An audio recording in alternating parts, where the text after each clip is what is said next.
The year 1260 was a pivotal moment in the history of the Middle East, particularly for Syria and its capital, Damascus.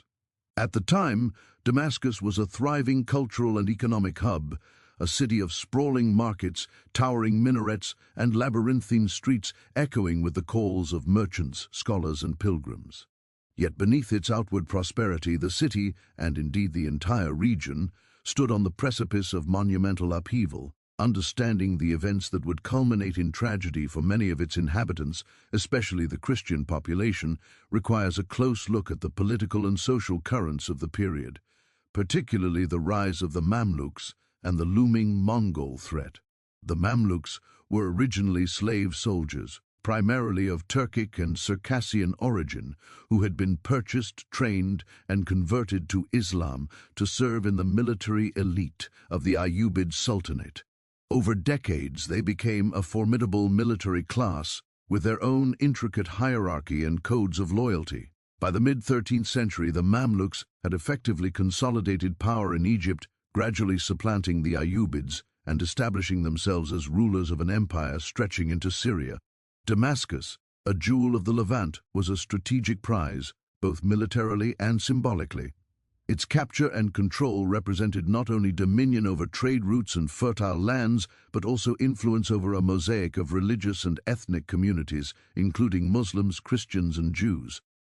Damascus in 1260 was a city steeped in history, having been a center of learning, culture, and commerce for centuries. Its Christian population, which included both Orthodox and Latin Christians, had long occupied a precarious position in society. They were dhimmis, protected but subordinate non-Muslims under Islamic law, required to pay the jizya tax and abide by regulations that marked them as distinct from the Muslim majority. Despite these restrictions, many Christian families thrived economically, running workshops, trade guilds, and contributing to the urban economy. Christian women, however, faced particular limitations. They were largely confined to the domestic sphere, their social and legal autonomy circumscribed, and their vulnerability heightened by both societal norms and the political instability that periodically engulfed the city. The broader geopolitical landscape in 1260 was dominated by the shadow of the Mongol Empire. By this time, the Mongols had already carved a path of destruction across Persia and Mesopotamia, leaving a trail of decimated cities and terrified populations. Their reputation preceded them. Swift, brutal, and unrelenting, the Mongols had demonstrated an extraordinary capacity for siege warfare and psychological terror. Rumors of their advance reached Damascus well before their arrival, spreading fear and anxiety throughout the population. For minority communities like Christians, these reports were particularly alarming. Historical chronicles suggest that some residents, mistakenly believing the Mongols might favor Christians over Muslims due to shared opposition to Islamic states, sought refuge or negotiated protection, only to find themselves tragically misjudged. The Mamluks, aware of the Mongol threat, mobilized to defend Syria, understanding that their own legitimacy depended on their ability to repel the invaders. Damascus became a critical defensive node, its walls reinforced, and its garrison expanded. The city's population swelled with refugees from surrounding towns, creating overcrowded conditions and intensifying competition for food and resources. Among these refugees were Christians who had fled villages and smaller towns, hoping to find safety within the city's fortifications. The influx of desperate people added a strain to social cohesion, fostering tensions between communities already wary of one another. Religious and cultural life in Damascus, while outwardly vibrant, was deeply intertwined with these tensions. Christian churches and monasteries had existed in the city for centuries, often functioning as centers of education and charity. Their presence was tolerated and, at times, even respected, but under the watchful eye of Mamluk authorities. Public expressions of Christian faith had to navigate a delicate balance. Rituals and festivals were observed quietly, lest they provoke suspicion or hostility. For Christian women, participation in religious life was largely domestic, often confined to the church within their community and mediated through male family members. Their visibility in the broader public sphere was limited, which in times of peace was manageable, but in times of upheaval could mean the difference between survival and victimization. The political climate leading up to 1260 was further complicated by factional rivalries among local Mamluk commanders and remnants of Ayyubid loyalists. These internal divisions sometimes left the city vulnerable to external threats and contributed to uneven enforcement of law and order. The combination of looming Mongol invasion, internal power struggles, and demographic pressures created a tinderbox environment, one where fear, mistrust, and opportunism could erupt into violence at any moment. Finally, the cultural and intellectual richness of Damascus in this era cannot be overlooked, for it provides context for the human tragedy that would follow. The city was a hub for scholars, poets, artisans, and merchants. Its libraries and madrasas attracted students from across the region, while its markets were filled with spices, textiles, and luxury goods that connected Damascus to the wider Mediterranean and Middle Eastern trade networks. This vibrancy, however, masked an undercurrent of fragility. Prosperity could not shield the city's vulnerable populations from the shockwaves of war and conquest, and it was precisely in such moments of societal rupture that minority communities, particularly women, were exposed to the most horrific consequences. In summary, the Damascus of 1260 was a city at the crossroads of history. It was a city of splendor and scholarship, yet fraught with tension and fear. The rise of the Mamluks, the precarious status of Christian communities, the constant threat of Mongol invasion, and the volatile dynamics of urban life all converged to create an environment where catastrophe could strike at any moment. Understanding this context is essential to comprehending the specific dangers that Christian women would face, a combination of legal marginalization, social vulnerability, and the brutal realities of war that made their fate uniquely precarious. In the months and years that followed. By the mid-13th century, Christian communities in Damascus had existed under Islamic rule for centuries. Their presence in the city, while tolerated, was shaped by a rigid framework of laws, customs, and social hierarchies that delineated their rights and freedoms from those of the Muslim majority. Under the Mamluks, who had recently consolidated control over Syria following the decline of the Ayyubid dynasty, this framework remained in place, but tensions and uncertainties in governance heightened the precariousness of minority life. Understanding the status of Christian communities during this period requires a nuanced look at the intersection of law, religion, and social custom, especially as it affected women. Christians in Damascus were officially recognized as dhimmis, protected non-Muslims under Islamic law. This protection was conditional, however. While dhimmis were permitted to practice their religion, they were required to pay the jizya, a tax levied on non-Muslims, which symbolized their subordinate status. They were also restricted in certain civil and public activities. They could not bear arms, display religious symbols openly, or hold high-ranking government positions. Socially, they were expected to live in segregated neighborhoods, avoid public proselytization, and conform to dress codes that visually distinguished them from Muslims. For Christian women, these restrictions were even more constraining, combining societal expectations of modesty and subservience with legal limitations that left them particularly vulnerable within the domestic sphere. Christian women in Damascus were largely confined to the home, responsible for managing households, raising children, and supporting extended family networks. Education for women was limited, though some, particularly in wealthier families, might receive instruction in reading, embroidery, or domestic arts. Christian women's social interactions were primarily mediated through family networks, with participation in church life often requiring male accompaniment. This framework, while providing some measure of protection and social cohesion, also rendered women dependent on male relatives and exposed them to heightened risk during periods of social unrest or military conflict. Economically, Christian communities contributed significantly to Damascus's prosperity. Many Christians worked as artisans, merchants, and craftsmen, producing goods for both local markets and international trade networks. Christian women sometimes participated indirectly in economic life, overseeing production in workshops or managing market interactions within the household economy. However, these contributions were undervalued by the broader society, and women were excluded from formal economic or political power. Their financial dependency on male relatives further compounded their vulnerability, particularly in times of crisis when the normal protections of law and custom might collapse. Despite the legal and social constraints, Christian communities maintained vibrant cultural and religious practices. Churches, monasteries, and charitable institutions were central to community life, providing education, spiritual guidance, and social welfare. Women played crucial roles in these institutions, particularly in charitable work, care for the sick, and organizing religious festivals within the community. Yet, even in these spaces, their movements and activities were closely monitored by both church authorities and the surrounding Muslim society. Public visibility was limited, and the risks of drawing attention, especially in a city like Damascus, teeming with political intrigue, were ever present. The precarious position of Christian women was compounded by the political instability of the period. The Mamluks had recently asserted control over Damascus, and while they brought a measure of military strength and centralized authority, their rule was still consolidating.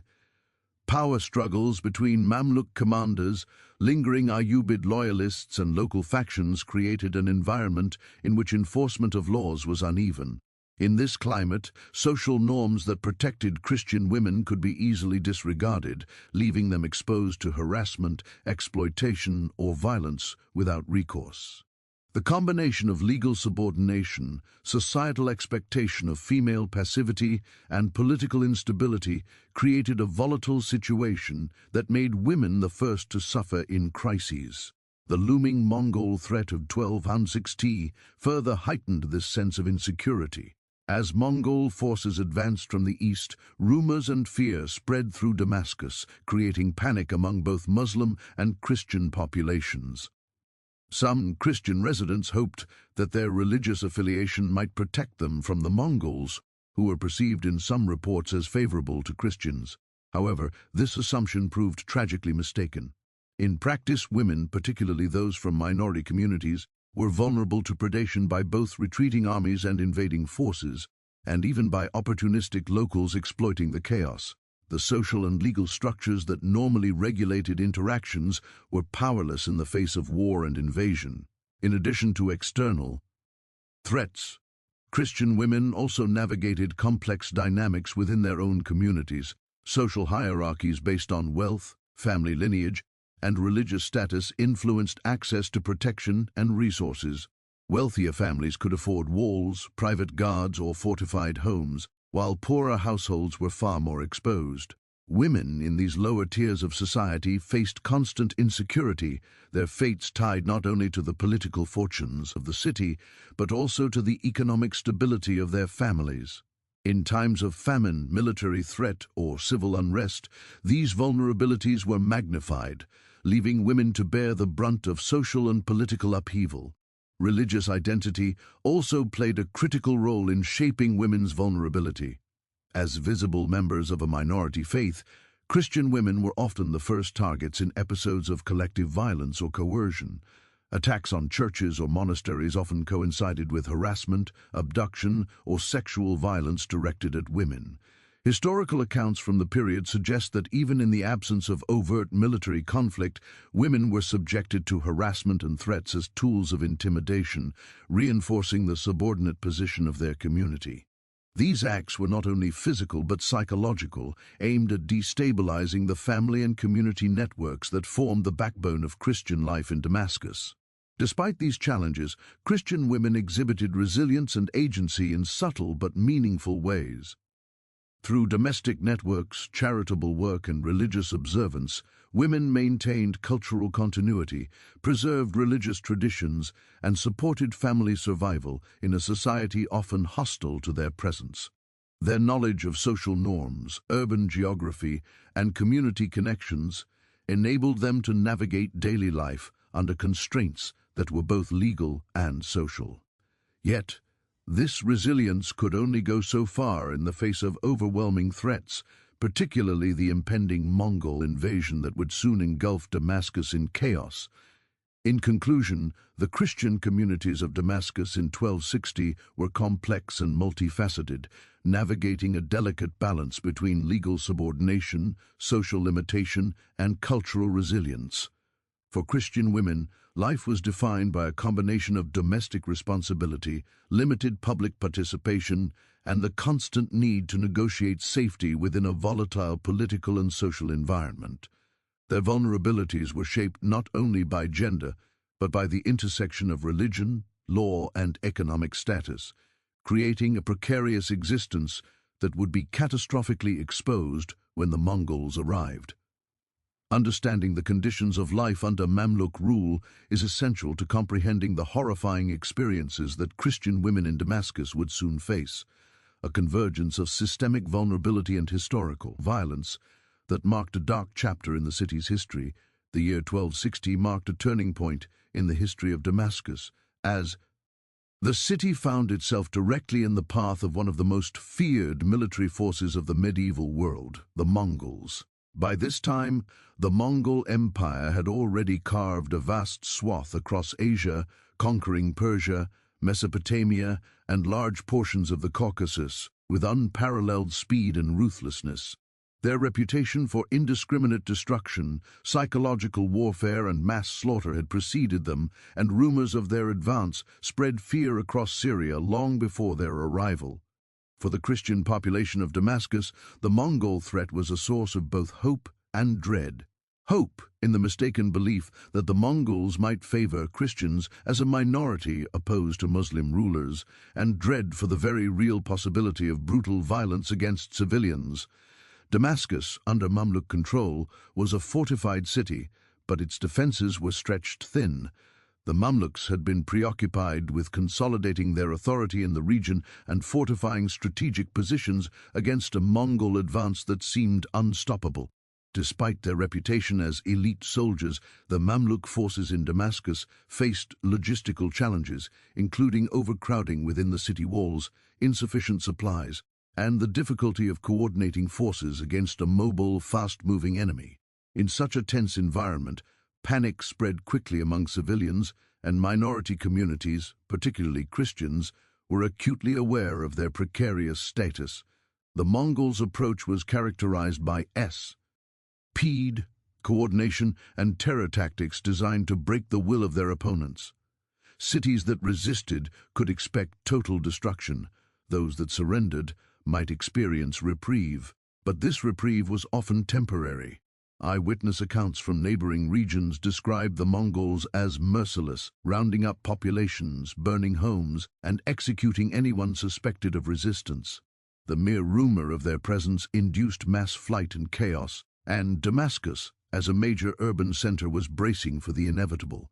Streets became crowded with refugees from surrounding towns, families hurried to fortify their homes, and neighborhoods became battlegrounds of rumor, fear, and suspicion. For Christian women in Damascus, the threat of the Mongols intersected with existing vulnerabilities. Confined largely to domestic spaces and dependent on male relatives for protection, women were among the first to feel the effects of mass panic. Wealthier families attempted to fortify their homes or flee to safer parts of the city, while poorer households had few options, often hiding in alleys, basements, or abandoned structures. Even in the safety of fortified homes, women were vulnerable to raids, looting, and harassment. Historical chronicles note that Mongol soldiers, often accompanied by local opportunists or mercenaries, targeted women as symbols of conquest, using abduction, intimidation, and sexual violence as tools of subjugation. The arrival of Mongol forces in the region coincided with intense fighting outside Damascus, particularly in rural areas and smaller towns.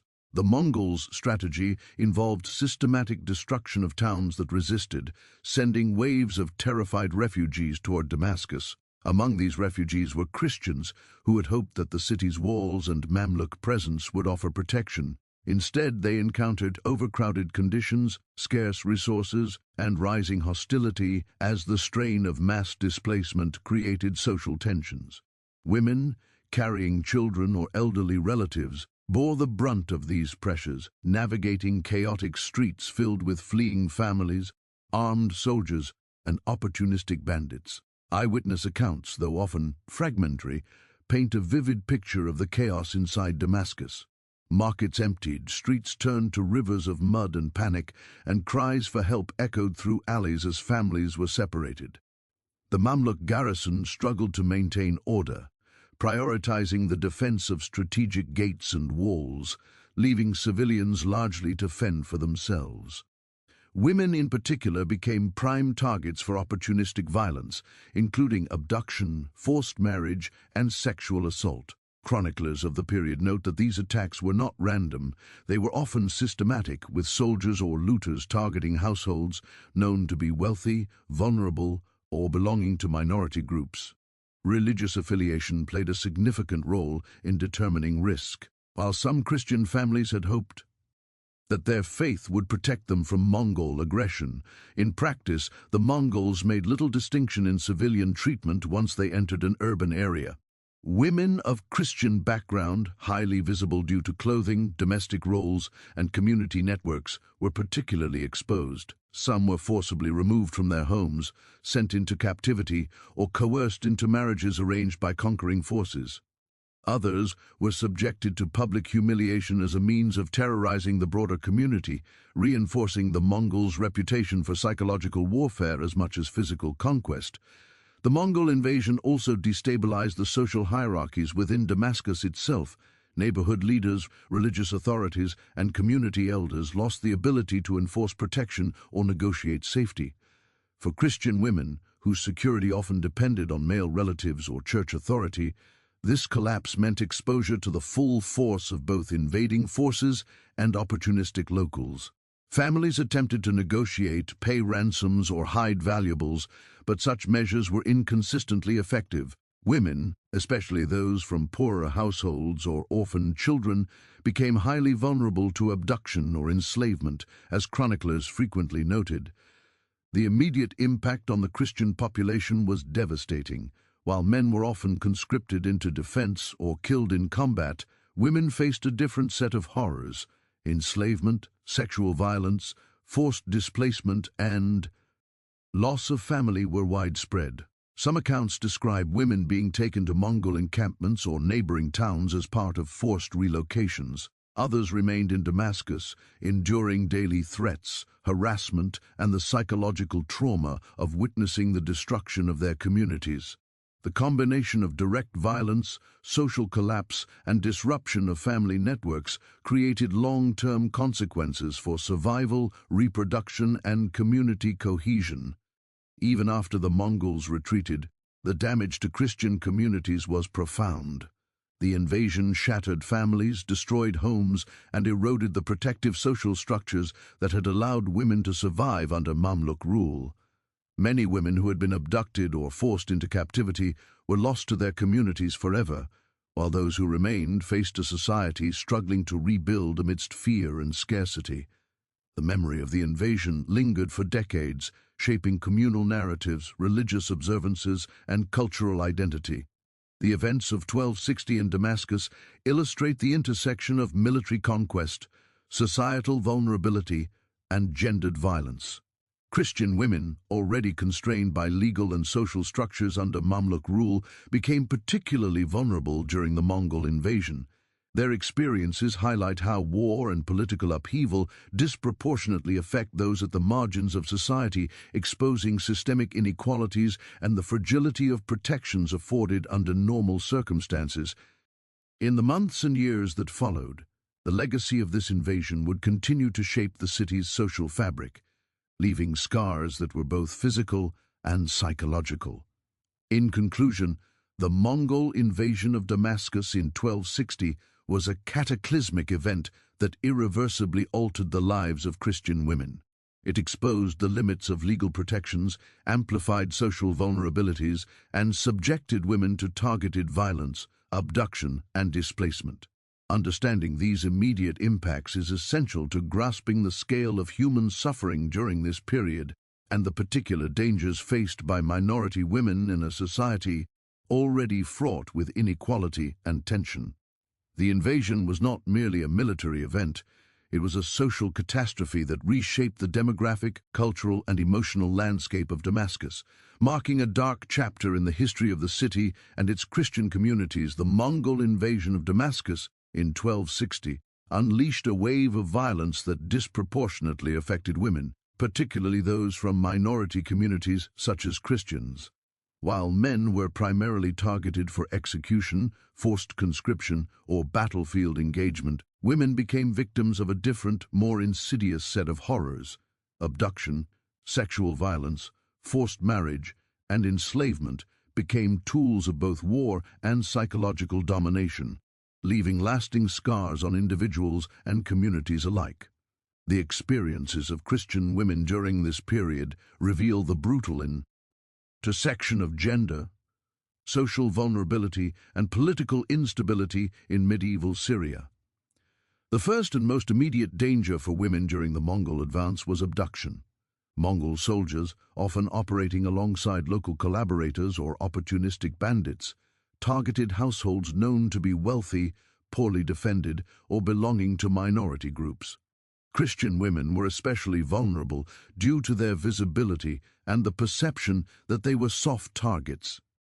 Within the city, chroniclers of the period recount scenes of chaos in which women were forcibly dragged from homes, sometimes in front of family members, and taken to Mongol camps or other towns. These abductions were not random acts of violence, they were systematic, aimed at breaking community cohesion and sending a message of total domination. Once abducted, women faced sexual violence as an instrument of both power and terror. Contemporary accounts describe instances where women were raped openly, their suffering witnessed by others as a demonstration of Mongol control. Sexual assault served multiple purposes. It was a form of punishment, a means of humiliation, and a way to destabilize families. For Christian communities, this violence carried additional social consequences. Women who survived assault often faced stigma or ostracization, as societal norms imposed moral judgments on victims rather than perpetrators. The psychological impact was profound, leaving many women traumatized, isolated, and unable to resume their previous social roles. In addition to sexual violence, many Christian women were enslaved or coerced into labor. Mongol conquerors frequently captured civilians to serve as domestic servants, laborers, or concubines. Women might be forced to cook, clean, or serve in military encampments, often under brutal conditions with little or no protection. Enslavement separated women from their families, severing social and religious ties that had previously provided some measure of security. Accounts suggest that some women were transported long distances, sold in distant markets, or pressed into forced marriage with Mongol soldiers or local collaborators, further entrenching their social displacement and trauma. Forced marriage represented another devastating tool of subjugation. Young women, often adolescents or in early adulthood, were compelled to marry their captors, binding them legally and socially in unions that offered no autonomy or choice. These marriages served the dual purpose of integrating conquered populations into the Mongol social framework and asserting dominance over families and communities. Women who were forced into such marriages frequently experienced lifelong consequences, including loss of identity, religious marginalization, and social isolation. The trauma extended to their children, who were often raised in households dominated by their captors' cultural and religious norms. The violence inflicted upon Christian women was compounded by the breakdown of social and legal structures in Damascus. Normally, women relied on male relatives, neighborhood networks, and religious authorities for protection. The chaos of the Mongol invasion, however, rendered these protections nearly useless. Mamluk soldiers were focused on military engagement, leaving the civilian population largely defenseless. Churches and monasteries, which had traditionally offered sanctuary or mediation, were targeted or abandoned, further stripping women of refuge. In this lawless environment, women had little recourse, their vulnerability was total, and survival often depended on evasion, concealment, or compliance with their captors' demands. Historical records also indicate that some Christian women were subjected to humiliation and public spectacle as a form of psychological warfare. Mongols and their collaborators would parade women through the streets, display them in markets, or use them to negotiate with other community members. These acts served to instill fear not only in the victims themselves, but also in the broader population, reinforcing the impression that resistance was futile and that no social protections could shield them. Women's bodies in this context became instruments of conquest, their suffering emblematic of the city's subjugation. Despite these horrors, some Christian women demonstrated remarkable resilience and resourcefulness. Those who avoided immediate capture sometimes relied on knowledge of the city's hidden passages, abandoned buildings, or sympathetic neighbors to survive. Others leveraged family connections, negotiated ransoms, or used gifts to secure temporary protection from Mongol soldiers. Monasteries and some Christian households attempted to organize discreet shelters, hiding women and children away from the invading forces. While such measures could not prevent the widespread violence, they allowed pockets of survival and continuity, preserving some elements of community even amidst catastrophe. The long-term consequences of abduction, enslavement, and violence were profound. Families were torn apart, with women and children missing, killed, or forced into foreign households. Communities lost members who had served critical social and economic roles, undermining recovery and cohesion. Trauma persisted across generations, shaping narratives of memory, identity, and religious consciousness. Chroniclers of the time, writing decades later, emphasized not only the physical destruction wrought by the Mongols, but also the moral and spiritual devastation inflicted upon vulnerable populations, particularly women. Their accounts highlight the unique suffering of Christian women, who were caught between the brutality of an invading army and the collapse of protective social structures in Damascus. Furthermore, the invasion had gender-specific ramifications for societal roles. The removal or destruction of women disrupted domestic networks, caregiving structures, and cultural transmission within Christian households. Surviving women often had to assume expanded roles to preserve families, maintain religious observances, and rebuild social connections. The trauma of abduction and sexual violence, however, left lasting psychological and social scars, challenging the ability of communities to restore previous norms. In this way, the Mongol invasion reshaped not only the physical cityscape, but also the very fabric of social and familial life, disproportionately affecting women. In essence, the fate of Christian women in Damascus in 1260 reflects the gendered dimensions of war and conquest. While men were engaged on the battlefield, women became targets of abduction, sexual violence, enslavement, and forced marriage, highlighting the specific vulnerabilities of female populations in conflict zones. Their experiences underscore how systemic violence exploits pre-existing social inequalities, with women suffering disproportionately due to legal, social, and cultural constraints. The events in Damascus were not isolated. They mirrored broader patterns observed in medieval warfare, where the bodies and autonomy of women were treated as instruments of power and domination. In conclusion, the Mongol invasion of Damascus exposed Christian women to a level of violence and exploitation that was both physical and psychological. Abduction, sexual assault, forced marriage, and enslavement were not incidental but systematic components of conquest, targeting women as symbols of community vulnerability and as instruments of terror. The collapse of protective social structures, combined with the brutality of the invading forces, left women exceptionally vulnerable, while the long-term consequences of these experiences, family fragmentation, psychological trauma, and social destabilization, shaped the Christian community for generations. Understanding this history illuminates the specific gendered horrors of medieval warfare and the precarious position of minority women in societies caught between empires and armies. The Mongol invasion of Damascus in 1260 left an indelible mark on the city, its population, and particularly on Christian women who had endured abduction, violence, and forced displacement. Once the immediate military threat subsided, whether through Mongol retreat, Mamluk counteraction, or strategic negotiation, The city faced the daunting task of reconstruction, both materially and socially. The aftermath of the invasion was not merely a story of rebuilding walls and homes, it was a complex process of repairing communities, re-establishing social order, and coping with the trauma inflicted upon its most vulnerable populations. For the Christian community, the immediate aftermath was characterized by loss, fragmentation, and uncertainty. Many families were irreparably broken. Women who had been abducted or enslaved did not return. Children were orphaned or separated from parents, and men who had survived the fighting often found their households decimated. Women who had endured abduction or sexual violence faced social and religious stigma, complicating reintegration into their families and communities. Some women returned to homes stripped of possessions and social standing, while others had to navigate new roles imposed by circumstances, often assuming leadership within families despite societal expectations of female passivity. The reconstruction of social networks was critical for community survival. Christian churches and monasteries, which had served as both spiritual centers and social safety nets, played a pivotal role in this process.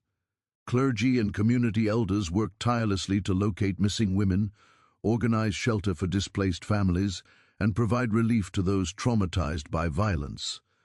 Religious rituals, feast days, and communal prayers became essential not only for spiritual solace, but also for reinforcing communal bonds. Women often took central roles in these activities, managing charitable distributions, nursing the wounded, and preserving cultural and religious traditions. In this sense, they became agents of resilience, ensuring that the community retained cohesion despite catastrophic loss. Economically, Damascus faced significant challenges. Markets had been disrupted, workshops destroyed, and trade routes destabilized by the Mongol advance. For Christian women, this translated into both immediate and long-term hardship.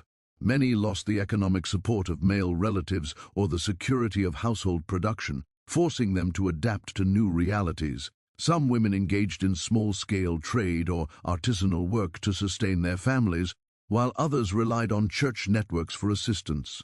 Despite societal constraints, these efforts reflected both resilience and ingenuity, illustrating how women navigated adversity to preserve family and community continuity. The psychological impact of the invasion on Christian women was profound and long-lasting. Survivors carried the trauma of abduction, sexual violence, and enslavement, experiences that were compounded by the loss of loved ones and the collapse of social protections. Oral histories and chroniclers from subsequent decades recount stories of women haunted by these events, highlighting the emotional and spiritual scars that persisted even as physical reconstruction progressed.